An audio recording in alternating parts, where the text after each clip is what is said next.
divina e dizendo por intermédio dos sentidos materiais: posso abrir-te os olhos. Posso fazer o que Deus não fez por ti. Prostra-te diante de mim e aceita outro Deus. Admite somente que eu sou o real, que o pecado e os sentidos são mais agradáveis aos olhos do que a vida espiritual, mais desejáveis do que a verdade, e eu te conhecerei, e serás meu. É assim que o espírito e a carne se combatem. Presunção do erro. A história do erro é uma narrativa de sonho. O sonho não tem realidade, nem inteligência, nem mente. Portanto, o sonhador e o sonho são uma só e a mesma coisa, porque nenhum dos dois é verdadeiro ou real. Primeiro, essa narrativa supõe que algo surja do nada, que a matéria preceda a mente. Segundo, supõe que a mente, alegoria bíblica, entre na matéria, e que a matéria se torne vivente, substancial e inteligente. A ordem dessa alegoria, a crença de que tudo surge do pó em vez de surgir da divindade, foi mantida em todas as formas subsequentes da crença. Este é o erro. Que o homem mortal começa materialmente, que a não inteligência se torna inteligência, que a mente e a alma são ao mesmo tempo o certo e o errado. Felizmente as partes superiores do cérebro representam os sentimentos morais mais elevados, como se a esperança sempre estivesse profetizando o seguinte: algum dia, a mente humana há de elevar-se acima de todo sentido material e físico, substituindo pela percepção espiritual, e substituindo os conceitos humanos pela consciência divina. Então, o homem reconhecerá o domínio e o ser que Deus lhe deu. Esperança mais elevada. Se no começo o corpo do homem se originou no pó não inteligente, e se a mente foi depois introduzida no corpo pelo Criador, por que que essa ordem divina não continua a ser mantida por Deus na perpetuação da espécie? Quem dirá que os minerais, os vegetais e os animais têm uma faculdade própria de propagação? Quem ousará dizer que Deus está na matéria, ou que a matéria existe sem Deus? Teria o homem inventado outros métodos criadores, modificando assim um método de seu criador? Invenções biológicas. O que é que institui a vida, a matéria ou a mente? Começa a vida com a mente ou com a matéria? É a vida sustentada pela matéria ou pelo espírito? Certamente que não é por ambos, visto que a carne luta contra o espírito e os sentidos corpóreos não podem tomar conhecimento do espírito. Em ponto algum a teoria mitológica da vida material se parece com o relato cientificamente cristão, segundo o qual o homem foi criado pela mente conforme a imagem e semelhança de Deus e tem domínio sobre toda a terra. Teria Deus, sem qualquer ajuda, criado primeiramente um homem, isto é, Adão, mas teria em seguida precisado da união dos dois sexos a fim de criar os demais componentes da família humana. Não. Deus faz e governa tudo. Todo o conhecimento humano e todo o conceito material só pode ser obtido dos 5 sentidos corpóreos. Acaso não é perigoso esse conhecimento, se o haver comido seus primeiros frutos acarretou a morte? No dia em que deles comeres, certamente morrerás, foi a predição contida na história que estamos considerando. Adão e sua descendência foram amaldiçoados, não abençoados. E isso indica que o Espírito Divino, o Pai, condena o homem material e o manda de volta ao pó. Amaldiçoada a descendência. Gênesis 3, 9, 10. E chamou o Senhor Deus Jeová ao homem, e lhe perguntou: onde estás? Ele respondeu: ouvi a tua voz no jardim, e, porque estava nu, tive medo e me escondi. O conhecimento e o prazer, desenvolvidos pelo sentido material, produziram como frutos imediatos o medo e a vergonha. Envergonhado diante da verdade, o erro recuou, confundido ao ouvir a voz divina que interpelava os sentidos corpóreos. Só a interpelação pode ser parafraseada assim: homem, onde estás? Está a mente na matéria. É a mente capaz de criar tanto o erro como a verdade, tanto o mal como o bem, quando Deus é tudo e ele é mente, e quando há um só Deus, portanto uma mente só. Vergonha, efeito do pecado. O medo foi a primeira manifestação do erro do sentido material. Foi assim que o erro começou, o sonho da matéria, e é assim que o terminará. Na alegoria, o corpo havia estado nu, e Adão não o sabia. Mas agora, o erro exige que a mente veja e sinta por intermédio da matéria, ou seja, dos 5 sentidos. A primeira impressão que o homem material teve de si mesmo, foi de um medo provém do erro, nudez e de vergonha. Teria ele perdido a rica herança do homem e o mandato de Deus, isto é, o domínio sobre toda a terra? Não.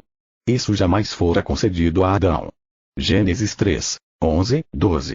Perguntou-lhe Deus: quem te fez saber que estavas nu? comeste da árvore de que te ordenei que não comesses? Então disse o homem: a mulher que me deste por esposa, ela me deu da árvore, e eu comi. Aqui temos uma tentativa de atribuir todos os erros humanos direta ou indiretamente a Deus, ou bem, como se ele fosse o criador do mal. A alegoria mostra que a serpente falante profere a primeira mentira loquaz, que seduz a mulher e desmoraliza o homem. Adão, aliás o erro mortal, inculpa Deus e a mulher por sua própria falta, dizendo: a mulher que me deste é responsável. Segundo essa crença, a costela tomada de Adão tornou-se uma mente maligna, chamada mulher, que ajuda o homem a fazer pecadores mais rapidamente do que ele sozinho os pôde fazer. Será ela uma auxiliadora para o homem. A primeira mentira sedutora à materialidade, tão repulsiva a Deus, já se revela na rápida degeneração do osso e da carne tomados de Adão para formar Eva. A crença na vida e na inteligência materiais piora a cada passo, mas o erro aparentemente tem o seu dia e se multiplica até o fim desse dia. A verdade, interrogando o homem sobre o conhecimento que ele tem do erro, verifica que a mulher é a primeira a confessar sua falta. Ela diz: a serpente me enganou, e eu comi, como se, em humilde penitência, dissesse: nem o homem, nem Deus, é responsável por minha falta. Ela já aprendeu que o sentido corpóreo é a serpente. Por isso é a primeira a abandonar a contrafação da mulher, a crença na origem material do homem e a discernir a criação espiritual. Isso habilitou posteriormente a mulher ser mãe de Jesus e ver, junto ao sepulcro, o Salvador ressuscitado, o qual em breve devia manifestar o homem imperecível, criado por Deus. Isso habilitou a mulher a ser a primeira a interpretar as Escrituras no seu sentido verdadeiro, que revela a origem espiritual do homem. Gênesis 3, 14, 15. Então o Senhor Deus Jeová disse à serpente: porém inimizade entre ti e a mulher, e entre a tua descendência e o seu descendente. Este te ferirá a cabeça, e tu lhe ferirás o calcanhar. Essa profecia se cumpriu. O filho da Virgem Mãe revelou o remédio contra Adão, ou erro. E o apóstolo Paulo explica essa luta entre a ideia do poder divino, que Jesus apresentava, e a inteligência material mitológica, chamada energia e que é oposta ao espírito. Paulo diz na sua epístola aos Romanos: o pendor da carne é inimizade contra Deus, pois não está sujeito à lei de Deus, nem mesmo pode estar. Portanto os que estão na carne não podem agradar a Deus. Vós, porém, não estáis na carne, mas no Espírito, se de fato o Espírito de Deus habita em vós. O Espírito e a carne haverá maior oposição mental ao significado espiritual e científico das Escrituras do que jamais houve desde que a era cristã começou. A serpente, o sentido material, morderá o calcanhar da mulher, lutará para destruir a ideia espiritual do amor, e a mulher, essa ideia, ferirá a cabeça da luxúria. A ideia espiritual deu ferindo cabeça do pecado. A compreensão um ponto de apoio na ciência cristã. A descendência da verdade e a descendência do erro, da crença e da compreensão, sim, a descendência do espírito e a descendência da matéria, são o trigo e o joio que o tempo separará, um para ser queimado, o outro para ser recolhido a lugares celestiais. Gênesis 3, 16. E a mulher disse: multiplicarei sobremodo os sofrimentos da tua gravidez. Em meio de dores darás à luz filhos. O teu desejo será para o teu marido, e ele te governará. A ciência divina desfere seu golpe principal nos supostos fundamentos materiais da vida e da inteligência. Condena a idolatria. A crença em outros deuses, em outros criadores, em outras criações, tem que ruir ante a ciência cristã. A ciência desvenda as consequências do pecado, que se manifestam como doença e morte. Quando é que o homem passará pela porta aberta da ciência cristã para entrar no céu da alma, na herança do primogênito entre os homens? A verdade é de fato o caminho.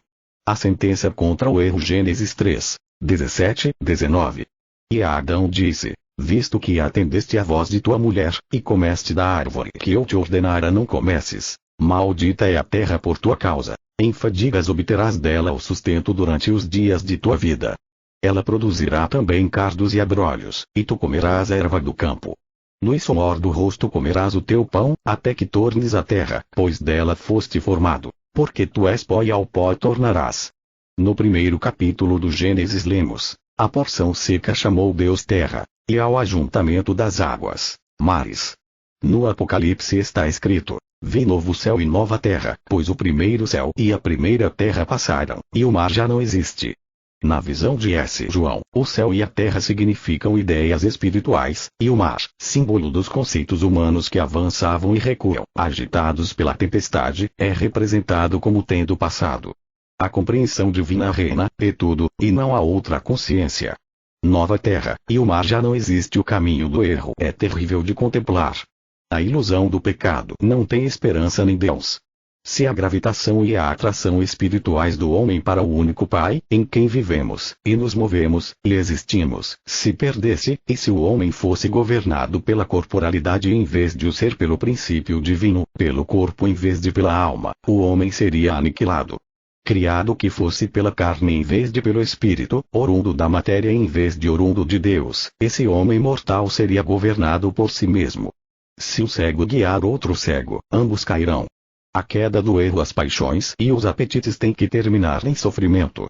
São de breve tempo e estão cheios de inquietação. Suas supostas alegrias são logros. Seus limites estreitos lhes diminuem os prazeres e cercam de espinhos suas obras. A mente mortal aceita o conceito material e errôneo sobre a vida e a alegria, mas a verdadeira ideia é obtida do lado imortal. Pelo trabalho árduo, pela luta e pela tristeza, o que é que os mortais conseguem? Abandonam sua crença na vida e na felicidade perecíveis. O mortal e material torna o pó, e o imortal é alcançado. Ganha o verdadeiro. Gênesis 3, 22, 24. Então disse o Senhor Deus Jeová: eis que o homem se tornou como um de nós, conhecedor do bem e do mal. Assim, para que não estenda a mão, e tome também da árvore da vida, e coma, e viva eternamente. O Senhor Deus Jeová, por isso, o lançou fora do jardim do Éden, a fim de lavrar a terra de que fora tomado. E, expulso o homem, colocou querubins ao oriente do jardim do Éden, e o refulgir de uma espada que se revolvia, para guardar o caminho da árvore da vida. Um conhecimento do mal nunca foi a essência da divindade ou da natureza do homem perfeito. No primeiro capítulo do Gênesis, o mal não tem moradia local, nem nome. A criação é ali representada como espiritual, completa e boa. Aquilo que o homem semear, isso também ceifará. O erro exclui-se a si mesmo da harmonia. O pecado é seu próprio castigo. A verdade guarda a entrada que vai para a harmonia. O erro lavra seu próprio solo árido e sepulta-se a si mesmo na terra, porquanto a terra e o pó simbolizam um nada. Justiça e recompensa. Ninguém pode razoavelmente duvidar que o propósito dessa alegoria, desse segundo relato do Gênesis, seja descrever a falsidade do erro e os efeitos do erro. A revelação bíblica subsequente está coordenada com a ciência da criação, relatada no primeiro capítulo do Gênesis. Os escritores inspirados interpretam a palavra espiritualmente, ao passo que o historiador comum a interpreta literalmente. Tomado em sentido literal, o texto parece contraditório em alguns trechos, e o amor divino, que abençoou a terra e a deu ao homem para que dela tomasse posse, é representado como mutável. O significado literal faria subentender que Deus tinha privado o homem da oportunidade de se reformar, para que o homem não se aproveitasse dessa oportunidade e se tornasse melhor. Mas essa não é a natureza de Deus, que sempre é interpretação inspirada. Amor infinitamente sábio e totalmente desejável, que não procura os seus interesses. A verdade deveria expulsar, e de fato expulsa o erro para fora de todo o eu. A verdade é uma espada de dois gumes, que protege e guia. A verdade põe o querubim da sabedoria à porta da compreensão para identificar os que são desejáveis como hóspedes. Radiante de misericórdia e de justiça, a espada da verdade refugia ao longe e indica a distância infinita entre a verdade e o erro, entre o material e o espiritual, o irreal e o real. Portal espiritual. Sol, que dá a luz e calor à terra, é um símbolo da vida e do amor divinos, que iluminam e sustentam o universo. A árvore da vida é símbolo da realidade eterna ou do ser eterno. A árvore do conhecimento simboliza a irrealidade. O testemunho da serpente é símbolo da ilusão do erro, das falsas pretensões que representam deturpadamente Deus, o bem. O pecado, a doença e a morte não constam da introdução egoísta do Gênesis, na qual Deus cria os céus, a terra e o homem. Enquanto aquilo que contradiz a verdade do ser não entra na arena, o mal não tem história, e é posto em evidência somente como irreal em contraste com o real e eterno. Testemunhos em contraste. Gênesis 4, 1. Coabitou o homem com Eva, sua mulher. Esta concebeu e deu à luz a Caim. Então disse: adquiri um varão com o auxílio do Senhor Jeová. Esse relato não se refere ao homem mortal, mas sim ao homem mortal, e ao pecado, que é temporal. Visto que tanto o homem mortal como o pecado têm começo, devem eles, consequentemente, ter fim, ao passo que o homem real, isento de pecado, é eterno. A declaração de Eva, adquiri um varão com o auxílio do Senhor, faz concepção errônea. Supor que seja Deus o autor do pecado, e da progênie do pecado. Esse conceito errôneo sobre a existência é fratricida. Segundo as palavras de Jesus, ele, o mal, o diabo, é homicida desde o princípio. O erro começa considerando a vida como separada do espírito, solapando assim os fundamentos da imortalidade, como se a vida e a imortalidade fossem algo que a matéria pode tanto dar como tirar. O que pode ser a norma do bem, do espírito, da vida, ou da verdade, se estes produzem seus opostos, tais como o mal, a matéria, o erro e a morte. Deus nunca poderia transmitir um elemento do mal, e o homem nada possui que não lhe provenha de Deus. Como é, então, que o homem tem uma base para fazer o mal? De onde lhe vem a propensão ou o poder para praticar o mal? Terá o espírito cedido o governo do universo à matéria? Uma só norma as Escrituras declaram que Deus condenou essa mentira acerca da origem e do caráter do homem ao condenar seu símbolo, a serpente, a arrastar-se por baixo de todos os animais selváticos. É errado dizer que a verdade e o erro se misturam na criação. Mediante parábolas e argumentos, nosso mestre expôs que essa falsidade é, por si mesma, evidentemente errônea. Discutindo esses pontos com os fariseus e argumentando em favor da ciência da criação, Jesus disse: colhe-se, porventura, uvas dos espinheiros. Paulo perguntou: que comunhão pode haver da luz com as trevas? Que harmonia entre Cristo e o maligno? Símbolo de falsidade, a origem divina de Jesus deu-lhe mais do que poder humano para expor os fatos da criação e demonstrar a mente única que faz e governa o homem e o universo. A ciência da criação, tão patente no nascimento de Jesus, inspirou-lhe as palavras mais sábias e menos compreendidas, e foi a base de suas maravilho, descendente científico, sás demonstrações. O Cristo é o rebento do Espírito, e a existência espiritual mostra que o Espírito não cria um homem mau nem um homem mortal, que se deixe colher pelo pecado, pela doença e pela morte. Em Isaías lemos: eu faço a paz, e crio o mal. Eu, o Senhor, faço todas estas coisas. Mas o profeta se referia à lei divina, que revolve até o fundo a crença no mal, trazendo-a à superfície e reduzindo-a ao seu denominador comum, ou nada. É preciso revolver o fundo lamacento do rio, para lhe purificar a corrente. Na quimicalização moral, quando os sintomas do mal, a ilusão, se agravam, poderemos, por ignorância, pensar que o Senhor tenha produzido o mal. Mas deveríamos saber que a lei de Deus põe a descoberto o pretenso pecado e seus efeitos, apenas para que a verdade possa aniquilar todo o sentido de mal e toda capacidade de pecar. A agitação purificadora, a ciência dá a César o que é de César, e a Deus o que é de Deus. Diz ao sentido humanos de pecado, de doença e de morte: Deus nunca te fez, e tu és um sentido errado que não tens conhecimento de Deus. O propósito da alegoria hebraica, que representa o erro como se este assumisse um caráter divino, é ensinar aos mortais a nunca acreditarem numa mentira. Fidelidade ao Espírito. Gênesis 4, 3, 4. Aconteceu que no fim de os tempos trouxe Caim do fruto da terra uma oferta ao Senhor Jeová. Abel, por sua vez, trouxe das primícias do seu rebanho e da gordura deste. Caim é o símbolo do homem mortal e material, concebido em pecado e nascido na iniquidade. Ele não é o símbolo da verdade e do amor. Material na origem e no sentido, leva uma oferenda material a Deus. O espiritual e o material. Abel escolhe sua oferenda entre as primícias do rebanho. Um cordeiro é uma forma mais animada de existência e se assemelha mais a uma oferenda da mente do que os frutos de Caim. Invejoso da oferenda de seu irmão, Caim trama contra a vida de Abel, em vez de fazer de sua própria oferenda um tributo mais digno do Altíssimo. Gênesis 4, 4, 5. Agradou-se o Senhor Jeová de Abel e de sua oferta, ao passo que de Caim e de sua oferta não se agradou. Será que Deus teve maior apreço pela homenagem que lhe era prestada sob a forma de um manso animal do que pela adoração que os frutos de Caim expressavam? Não. Mas, até em relação ao conceito humano de amor, o cordeiro era um símbolo mais espiritual do que podiam ser as ervas da terra. Gênesis 4, 8. Sucedeu que se levantou Caim contra Abel, seu irmão, e o matou. A crença errônea de que a vida, a substância e a inteligência possam ser materiais, produz ruptura, desde o começo, na vida e na fraternidade do homem. Gênesis 4, 9. Disse o Senhor Jeová a Caim: Onde está Abel, teu irmão? Ele respondeu: Não sei, acaso sou eu o tutor de meu irmão? Aqui, a mentira da serpente inventa novas formas. No começo, usurpa o poder divino. Presume-se que tenha dito no primeiro caso: sereis como Deus. Agora, repudia até o dever humano do homem para com seu irmão. Fraternidade repudiada. Gênesis 4, 10, 11. E disse Deus Jeová: a voz do sangue de teu irmão clama da terra a mim.